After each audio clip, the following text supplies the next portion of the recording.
आपलं पवित्र शास्त्र आपल्या हातामध्ये घेऊया आणि विश्वासाने असं म्हणूया, माझं पवित्र शास्त्र परमेश्वर प्रेरित आहे, त्यातून मला आज सद्बोध मिळणार, ते माझे दोष दाखवणार, माझे सुधारक होणार, मला नीती शिक्षण मिळणार, अशासाठी की मी देवाचा भक्त चांगल्या कामासाठी पूर्ण होऊन सिद्ध व्हावं. आजच्या वचनासाठी मी तयार आहे. आमेन. ठीक आहे, आपण बसून घ्या. तयार आहे सगळेजण? येस. तिसरी गोष्ट, का बरं हे करायचंय? द्रव्यलोभ सोडून द्या आणि आहे तेवढ्या तृप्त असा, कारण त्याने स्वतः म्हटले. तो म्हणजेच कोण आहे? तो म्हणजेच कोण आहे? परमेश्वर आहे, प्रभू येशू आहे. प्रभू येशू काय म्हणतो? मी तुला सोडून जाणार नाही व तुला टाकणार नाही. Hallelujah, hallelujah. किती चांगलं अभिवचन आहे. का मला द्रव्याचं लोभ धरायचं नाही, का मला असमाधानी राहायचं नाही, तर याचं कारण इथं सांगितलेलं आहे. माझ्या प्रभूने म्हटलेलं आहे, मी तुम्हाला सोडणार नाही आणि तुम्हाला टाकणारच नाही. मूळ भाषांतरामध्ये जर आपण इथे गेलो तर तिथं म्हटलंय, मी तुला कधीच कधीच सोडणार नाही आणि कधीच कधीच टाकणार नाही. सृष्टीचा निर्माण करता परमेश्वर तुम्हाला आणि मला अभिवचन देत आहे, मी तुमच्या बरोबर आहे. लक्षात घ्या, तुम्ही आणि मी कोणत्या परिस्थितीत आहोत दॅट डझंट मॅटर, ते महत्वाचं नाही, तर त्या परिस्थितीमध्ये तुमच्या आणि माझ्या बरोबर कोण आहे हे जास्त महत्वाचं. समजलं का तुम्हाला? तुम्ही कोणत्या परिस्थितीतून जाता हे महत्वाचं नाहीये. याकोबाबद्दल आम्ही शिकलो की तो अंधकारमय परिस्थितीतून जात होता. खरोखर रात्रीचा अंधार पडला होता, जंगलामध्ये सर्व प्रकारचे प्राणी होते, साप असेल, विंचू असेल, तिथं काठी असेल, पण या सगळ्या परिस्थितीमधून तो जात असताना म्हणजे बाह्य परिस्थिती होती, बाह्य अंधार झाला होता, पण त्याच्या अंतःकरणामध्ये आत देखील अंधार झाला होता. त्याला त्याचं भविष्य माहित नव्हतं. त्याच्या मनामध्ये सारखी भीती होती, मी माझ्या भावाला फसवलो, तो येऊ माझ्यावरती हल्ला करेल काय, मला मारेल काय, अनेक अशा विचारामध्ये होता. त्याचं अंतःकरण वादळाने भरलं होतं, बाहेर सगळीकडे अंधकार होता. पण अशा वेळेला परमेश्वर त्याच्याशी बोलला आणि परमेश्वराने त्याला सांगितलं, मी तुझ्या बरोबर असणार आहे. आणि मी कोण आहे? अब्राहमाचा आणि इसाकाचा परमेश्वर आहे. मी जसा तुझ्या बाबाबरोबर होतो, मी जसा तुझ्या आजोबांबरोबर होतो, तसाच तुझ्या बरोबर असणार आहे. किती चांगलं अभिवचन दिलेलं आहे. आणि म्हणूनच मला वाटते नवीन काळामध्ये प्रभू येशू म्हणतो की तुम्हाला याचं टेन्शन घ्यायची गरज नाहीये. द्रव्याचा लोभ धरू नका आणि असमाधानी राहू नका. का? कारण मी तुला सोडून जाणार नाही व तुला टाकणार नाही. हालेलुया. याच्यापेक्षा आणखी मोठं अभिवचन कोणतं असणार आहे? याच्यापेक्षा मोठं अभिवचन तुम्ही विचार करावर मी विचार करतो, मला नाही सापडला. यापेक्षा मोठी गोष्ट काय असू शकते? सृष्टीचा निर्माण करता परमेश्वर म्हणतो, अरे मी तुझ्या बरोबर आहे. मला सांगा, असे दावे करणारे किती लोक आपल्या जीवनात आहेत? कितीतरी आले असतील. मी तुला सोडत नाही, तू माझा जिगरी दोस्त आहे, नाही मी तुला टाकत नाही, मी तुझ्यासाठी धावून येईल, तू फक्त एक फोन कॉल कर. आणि ज्यावेळेस खरोखर गरज असते, एक काय 10 फोन कॉल होतात, तू फोन पण उचलत नाही. पण माझा परमेश्वर सांगतो, मी तुम्हाला कधीच सोडणार नाही आणि कधीही टाकणार नाही. दुसरं एक उदाहरण वाचूया आपण, यहोशुआचं पुस्तक, याचा पहिला अध्याय आणि वचन 5. मला वाटतं हे अभिवचन दररोज मी वाचणं गरजेचं आहे. जेव्हा जेव्हा मी अशा स्थितीमधून जातो तर कधी कधी मला असं वाटतं की देव आहे की नाही. काल मी एक प्रश्न विचारला, देव कुठं नाही. पहिले विचारलं होतं देव कुठे आहे. देव कुठे आहे सांगा मला? सगळीकडेच आहे. आता सांगा देव कुठं नाही. अरे उत्तर तर दिलंय की ऑलरेडी. देव कुठं आहे? देव सगळीकडेच आहे. आणि दुसरा प्रश्न आहे की देव कुठं नाही. तुम्हाला देव सगळीकडेच आहे तर कुठं नाही कसं विचारता? देव कुठं नाही माहितीये का? ज्यावेळेस मी आजारी पडतो तिथं मला देव दिसत नाही, ज्यावेळेस माझ्यावरती कर्ज होते त्यावेळेस देव मला दिसत नाही, ज्यावेळेस मी निराशेमधून जातो त्यावेळेस देव मला दिसत नाही, ज्यावेळेस माझ्या कुटुंबामध्ये नवरा बायकोचे भांडणं होतात, ज्यावेळेस आम्ही निराश होतो, त्यावेळेस काहीच करायचं समजत नाही, मार्ग दिसत नाही ना, त्यावेळेला सैतान आपल्या डोक्यामध्ये टाकतो की देव नाहीये, परमेश्वर नाही. आणि बायबल सांगतं सैतान 14 मध्ये आणि 53 मध्ये असं म्हटलेलं आहे, मूढ तर आपल्या मनात म्हणतो की परमेश्वर नाही. म्हणजे परमेश्वराचं अस्तित्व नाकारणारा व्यक्ती कोण आहे? मूर्ख आहे. कोण आहे? कोण आहे? आपण कधी कधी शहाणे आणि विश्वासणारे असताना देखील पण आपण कसं वागतो? सांगा सांगा, कसं वागतं? देव कुठं आहे? माझ्या निराशेत पण आहे, माझ्या अडचणीत पण आहे, माझ्या आजारपणामध्ये पण आहे. ज्यास मी एकटा असतो तिथे पण माझा परमेश्वर आहे. आणि म्हणून इथं यहोशुआला एक सुंदर असं अभिवचन दिलंय. वाचा कोणीतरी मोठ्याने. वाव, किती मोठं प्रॉमिस. यहोशुआ मोशेच्या नंतर सर्व 25 ते 30 लाख लोकांचं नेतृत्व करण्याची जबाबदारी यहोशुआवरती आली. आणि मग ज्यावेळेस 25 ते 30 लाख लोकांचं नेतृत्व करायचं, मनामध्ये धाकधूक झाली असणार आणि मी कसं करणार. तो मोशे सोबत राहिला होता, त्याला लोकांचा स्वभाव माहित होतं, नेतृत्व कसं करायचं माहित होतं, परंतु तरी देखील मनामध्ये भीती असणार की मी या 25 ते 30 लाख लोकांचं नेतृत्व कसं करणार. मग अशा समयी त्या प्रश्नचिन्ह उपस्थित राहिले. देवाची वाणी आली आणि देव म्हणाला, मी कधी तुला सोडणार नाही, मी तुला टाकणार नाही. जसा मी मोशे बरोबर होतो तसाच मी तुझ्या बरोबर असेल. Hallelujah, hallelujah. हे देवाचं अभिवचन आहे. आणि मला वाटतं हे आपण फार मनावरती घेतलं पाहिजे. आपण म्हणतो हे लय मनावरती घेऊ नकोस, नाही घ्या, मनावरती घ्या. हे लय लागलं माझ्या मनाला, तर माझे संदेश तुम्ही म्हणाल लागू द्या, मनाला लागू द्या, मनावरती घ्या. आणि आपण उदय नाही सिरियसली घेऊ नको, नाही, सगळे संदेश आपण सिरियसली घ्यायला पाहिजे, गांभीर्याने घ्यायला पाहिजे. होय, माझा परमेश्वर माझ्या बरोबर आहे आणि तो मला सांगतो मी नवीन काम चालू करू, माझा परमेश्वर म्हणेल मी तुझ्या बरोबर आहे. मी निराशामधून जाऊ, माझा परमेश्वर म्हणेल की मी तुझ्या बरोबर आहे. पण लक्षात घ्या, त्यावेळेस परमेश्वर असं म्हणतो ना, तर पटकन असं काहीतरी जादुई छडी फिरवल्या की काहीतरी मॅजिक होते, तसं काहीच होत नाही बऱ्याच वेळा. आणि मग तिथं आपण थोडंसं गोंधळून जातो. अरे परमेश्वर तर म्हणाला की तू माझ्या बरोबर आहे, पण तू दिसत का नाही. योसेफाला परमेश्वर म्हणाला की तू मिस्र देशाचा अधिपती बनशील, पण लगेच दुसऱ्या क्षणात अधिपती गेला, कुठे गेला, खड्ड्यात गेला. अरे अधिपती कसा खड्ड्यात गेला. इथे याकोबाबद्दल सांगितलंय, मी तुझ्या बरोबर असेल आणि जिथं तू झोपलेला आहे सगळा देश मी तुला देईन. पण त्याच वेळेला काय झालं, परमेश्वराने त्याला मोठी संपत्ती दिली का, घर दिलं का, नोकर चाकर नाहीये. परमेश्वराचं काम हे चालू असते, वर्क अंडर प्रोग्रेस. ज्यावेळेस परमेश्वर तुम्हाला आणि मला अभिवचन देतो, जरी माझ्या भौतिक नेत्राने, माझ्या या शारीरिक नेत्राने मला जरी ते दिसत नसेल, तरी समजून घ्या परमेश्वर पडद्या पाठीमागे काम करायला लागला. आणि एक दिवस जे आज तुम्ही इथं आहात, दुसऱ्या क्षणी किंवा दुसऱ्या दिवशी तो जो परमेश्वराचा समय तुम्ही इथे असणार आहात. हा विश्वास तुमचा आहे, विश्वास? येस, कारण की तो म्हणतो मी तुम्हाला कधी सोडणार नाही, कधी टाकणार नाही. यहोशुवाने सगळ्या ज्या लढाया लढल्या, सगळ्या लढायांमध्ये तो यशस्वी झाला. फक्त एकच लढाई आखानामुळे तो हरला, म्हणजे आणखी जर हरला नसता 100% लढाया जिंकणारा तो माणूस झाला असता. बऱ्याच वेळा एक मिसअंडरस्टँडिंग असते. आपण अभिवचन करतो की देवाप्पा तू माझ्या बरोबर आहेस, तू मला कधी सोडणार नाही, कधी त्यागणार नाही, म्हणजे माझ्या जीवनात समस्या येणार नाही असा त्याचा अर्थ नाहीये. ज्या वेळेला परमेश्वर म्हणतो की तो आपल्या बरोबर आहे, याचा अर्थ समस्या येणार नाही असं नाहीये. तर याचा अर्थ असा आहे, समस्या आल्या तरी देखील त्या समस्येमध्ये देखील तो आपल्या बरोबर असतो. आणि त्या समस्येला 4 हात करण्यासाठी लागणारं सामर्थ्य तो तुम्हाला आणि मला देतो. आणि म्हणूनच म्हणतो आपण येस, परमेश्वर माझ्या बरोबर आहे. आणि फार सुंदर सुंदर अशा गोष्टी आहेत. आणि एक साधं उदाहरण मी तुम्हाला सांगितलं, हे कसं आहे बघा. कधी कधी मला वाटते की तुम्ही या परिस्थितीमधून गेला असाल की अरे देव असायला पाहिजे, तो असतोच, फक्त तो आपल्याला दिसत नाही. कालच्या बायबल स्टडीमध्ये आपण काय पाहिलं, तिथं म्हटलेलं याकोब म्हणतो परमेश्वर इथं आहे पण ते मला कळलं नाही. म्हणजे परमेश्वर आधीपासून तिथं आहे, फक्त मला ते कळलं नाही, मला समजलं नाही. अचानकपणे आता पावसाचं वातावरण झालं, आकाशामध्ये आपण पाहतो की सूर्य आहे आणि अचानक जर ढग आले तर सूर्य काय होतो, गायब होतो का, झाकला तो. सूर्य आहे की नाही मला सांगा. फक्त काय झालेलं आहे, ढगामुळे तो दिसत नाही.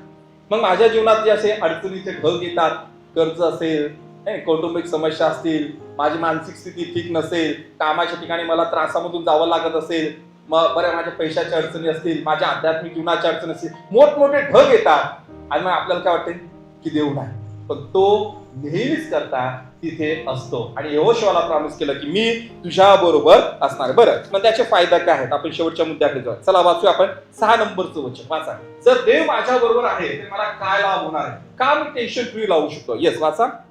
म्हणून हा हा hallelujah, hallelujah, praise the Lord. सगळे सहमत आहात, मला वाटते कबूल करूया. इथे थोडासा बदल करूया. म्हणून आपण ज्याऐवजी मी म्हणायचं, काय म्हणायचं, काय म्हणायचं, चला सगळे जण माझ्या पाठीमागे म्हणा. म्हणून मी धैर्याने म्हणतो प्रभू मला सहाय्य करणार आहे, मी भिणार नाही. मनुष्य माझे काय करणार. याचा अर्थ एखाद्या माणसाबरोबर जायचं आणि असं भांडण करायचं, देव माझ्याबरोबर काय करतो असा त्याचा अर्थ नाहीये. असा याचा अर्थ नाहीये. याचा अर्थ असा आहे, तुम्ही तुमचं काम करत राहा, जळणारे ते जळत राहतील. तुम्ही तुमचं जीवन जगत राहा, लोक तुम्हाला त्रास देतील, सैतान लोकांचा वापर करेल, संकट समस्या येत राहतील. आणि कधी कधी संकट समस्या अशा येतात की आपण म्हणतो ना, देता उपरवाला देताय, जब भी देताय, कैसा देताय, छप्पर फाड की देताय, भरपूर देतो. पण कधी कधी समस्या देखील छप्पर फाडकी येतात. बायबल मध्ये सांगितलेलं की त्या 2 घरं होते, एक वाळूवरती बांधण्यात आलं, एक खडकावरती बांधण्यात आलं. आणि त्या संकट कसं आलं, वरून काय झालेलं आहे, पाऊस आलेला आहे, आणि बाजूने काय आलेलं आहे, वारा आलेला आहे, आणि खालून काय आलेलं आहे, पूर आलं. म्हणजे पूर आला, वारा आला आणि पाऊस आला. म्हणजे कधी कधी संकट आपल्याला सगळ्या बाजूने घेतात. पण त्यावेळेस बायबल सांगतं, देव म्हणतो, भिवू नको, मी तुझ्या बरोबर आहे. माझा परमेश्वर जर माझ्या बरोबर आहे, मला निश्चित राहणं गरजेचं आहे. लोक माझ्या विरोधात जाऊ, ते माझ्या परिवाराविरुद्ध, माझ्या व्यक्तिगत जीवनाविरुद्ध काही कटकारस्थान करू, पण ते यशस्वी होणार आहे त्या नाही. माझ्या विरुद्ध तयार करण्यात आलेलं हत्यार कोणतंही माझ्यावरती चालणार नाही म्हणजे नाही. या जगामध्ये असं कोणतंच हत्यार नाहीये. जर देव म्हणत आहे नाही म्हणजे नाहीच. किती जरी पॉवरफुल हत्यार असेल, माझ्या विरुद्ध चालणार नाही. आणि तुम्हाला माहितीये का, जोपर्यंत देवाने तुम्हाला आणि मला या जगामध्ये ठेवलेलं आहे, काही हो, तुम्ही आणि मी ऑफ होणार नाही, जाणार नाही म्हणजे जाणार. याचा अर्थ चालत्या गाडीच्या समोर जाऊन पटकन उडी मारायची असं नाहीये. कदाचित तोच समय असेल, ओके, माहित नाहीये. पण स्वतःहून आपल्याला देवाची परीक्षा पाहायची नाही, विषयाची परीक्षा पाहायची नाही. पण एक मात्र निश्चित आहे, जर माझा विश्वास आहे की माझा परमेश्वर माझ्या बरोबर आहे, तो कोणताच मनुष्य मला फसवू शकत नाही. शेवटचा जो मुद्दा आहे त्यावरती मला जास्त भर द्यायचा आहे. घाबरू नका, प्रभू मला सहाय्य करणार आहे, मी भिणार नाही. मनुष्य माझे काय करणार, माझा परमेश्वर माझ्या बरोबर आहे. चला एक वचन आपण वाचूया, यशाया 44 आणि 21. हे याकोबा, हे इस्रायला, या गोष्टी स्मरणात ठेव, तू माझा सेवक आहेस, मी तुला घडविले आहे, तू माझा सेवक आहेस. हे इस्रायला, मला तुझा विसर पडावायचा नाही. देवाचे प्रिय लोक, इस्रायल लोकांबद्दल तो बोलतोय आणि म्हणतो, मी तुम्हाला विसरणार नाहीये. तुम्ही आणि मी ज्या दिवशी प्रभू येशूवरती विश्वास केला, त्या दिवसापासून आपण देवाची लेकरं बनलेलं. आणि देव तुम्हाला आणि मला कधीच विसरत नाही. प्रिया, कधीच आणि कधीच विसरत नाहीये. यशाया 49 आणि 15, ज्यास मी माझ्या लाईफ मध्ये सुरुवातीलाच हे वचन वाचलं, या वचनावरती विश्वास ठेवायला मला जरा अवघड वाटत होतं. यस, वाचा. जगामधल्या सगळ्यात श्रेष्ठ प्रेम जर कोणाचं आहे म्हटलं तर काय उत्तर, आईचं प्रेम आहे. पण त्या आईच्या प्रेमाला पण चॅलेंज. मी ज्या सुरुवातीला वाचलं, म्हटलं हे जरा काही मला बरोबर वाटत नाही. पण जसं जसं विचार करायला गेलो, जगामधल्या गोष्टी ज्या घडतात त्या बघायला गेलो, त्या शॉक बसला की होय, असं होऊ शकतं. आई आपल्या ताण्या बाळाला सोडू शकते. आणि याची खात्री मला तेव्हा झाली. एक व्हिडिओ मी बघितला, छोटासा व्हिडिओ होता, बातमी आली होती. आणि त्या बातमीमध्ये असं दाखवलं की एक गल्ली आहे, बोळ आहे, आणि एका बाजूला कोपऱ्यात सीसीटीव्ही कॅमेरा लावला होता. आणि त्या कॅमेरामध्ये ते चित्र कैद झालं. एक महिला अचानक येते आणि तिच्या हातामध्ये फडक्यामध्ये गुंडाळलेलं छोटंसं बाळ असं, तानं बाळ, म्हणजे 6-7-8 महिन्याचं ते असावं. आणि ती येते बाळाला घेऊन, आणि तिच्या घरासमोर असलेल्या गटारीमध्ये अक्षरशः आपल्या स्वतःच्या बाळाला ती फेकते. ती बातमी आली होती, म्हणजे अंगावरती असे काटे आणणार ते वाक्य तो निवेदक बोलत होता की एका आईने स्वतःच्या बाळाला गटारीत टाकलं आणि ती निघून गेली. कॅमेरा चालू आहे, तिथं कोणी पाहायला नाहीये, रात्रीची वेळ होती. ती बाई येते, आपल्या बाळाला ती जिवंत असताना त्या गटारीमध्ये टाकते. आणि मग रात्रीची वेळ होती, थोड्या वेळात काही कुत्रे येतात, त्यांना वास येतो, आणि ते कुत्रे त्या बाळाला तिथून बाहेर काढतात. त्याच्यामध्ये काहीतरी खायला असेल म्हणून ते कापड काढतात, आणि आत त्यांना एक जिवंत, त्या कुत्र्याला एक बाळ दिसतंय. कुत्र त्याला खात नाही. मग नंतर कोणतरी माणूस तिथं येतो आणि तो बघतोय की तिथं एक जिवंत बाळ. आणि नंतर सीसीटीव्ही चेक केले जातात, आणि मग तिथं हे दृश्य आढळते की त्या बाईने स्वतःच्याच बाळाला गटारीमध्ये टाकलं. किती निर्दयी लोक झालेले. बायबल मधला एक प्रसंग आहे की असं संकट आलं होतं, असा दुष्काळ पडला होता की आई आपल्या लेकरांना मारून खायला टपल्या होत्या, आणि अक्षरशः त्याने आपल्या लेकरांना कापून खाल्लं होतं. एवढा दुष्काळ होता.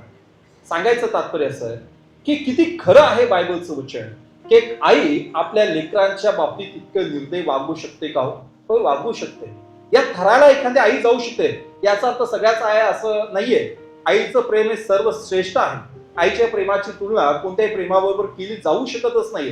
त्यासाठी किती शब्द वापरले तर मला वाटते ते अपुरे ठरतील. पण बायबल सांगतं की एक असे प्रसंग येईल की आई कदाचित आपल्या बाळाला विसरेल, पण परमेश्वर म्हणतो मी तुम्हाला कधीच विसरत नाही.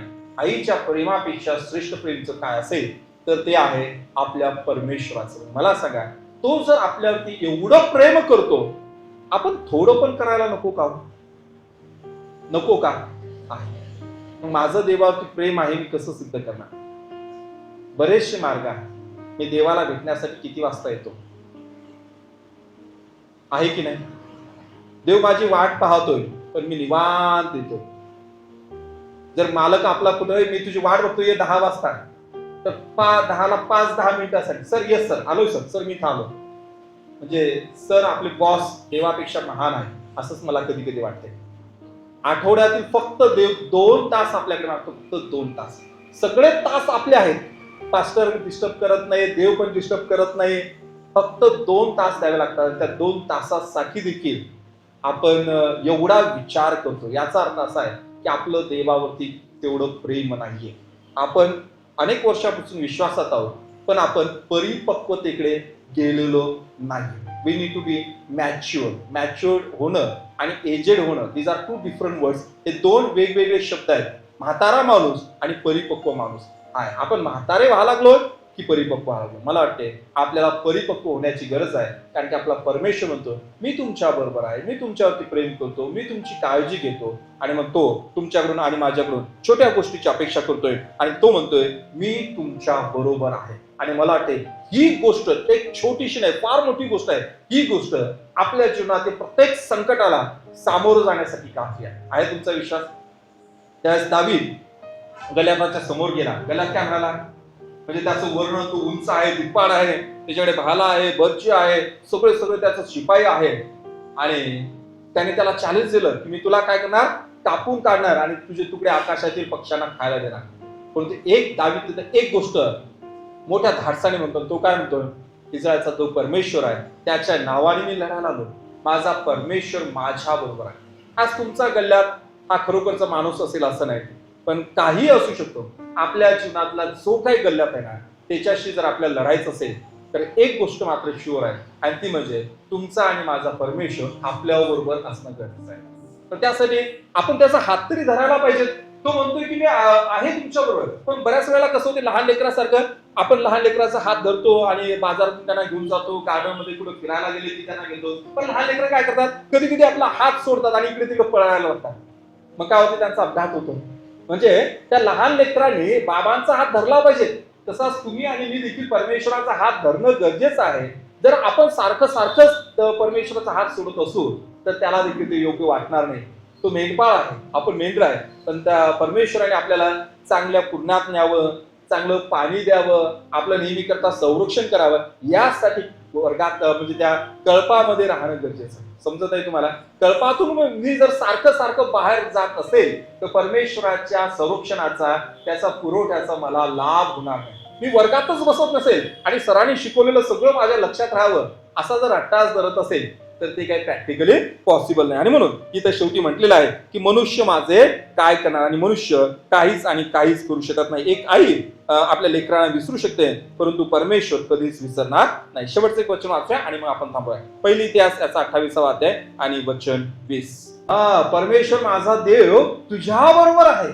ही किती मोठी गॅरंटी किंवा खात्री किंवा किती मोठी शाश्वती आहे. म्हणून आज देवाच्या वचनामधून आपण शिकलो लोकांस पत्र याचा 13वा अध्याय 5 आणि 6 वचनावरती म्हणून करत असताना 3 गोष्टी आपल्याला मिळाल्या. पहिली गोष्ट काय सांगते देवाचं वचन?